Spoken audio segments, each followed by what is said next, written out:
ఎవరో చెప్పారు చిన్నప్పుడు, నాకెవరో చెప్పారు చిన్నప్పుడు, కార్తీక పున్నమి తొలి పొద్దులో, కృష్ణ గోదావరి నడిబొడ్డులో ఒక యువరాజు పుట్టాడని, ఒక యువరాజు పుట్టాడని, వాడే వాడే నా రాజు అవుతాడని.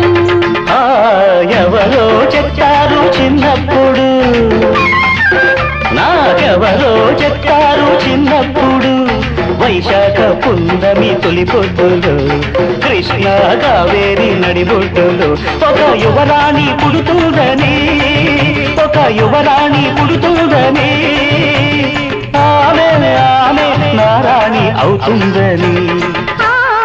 ఎవరో చెప్పారు చిన్నప్పుడు, నాకెవరో చెప్పారు చిన్నప్పుడు.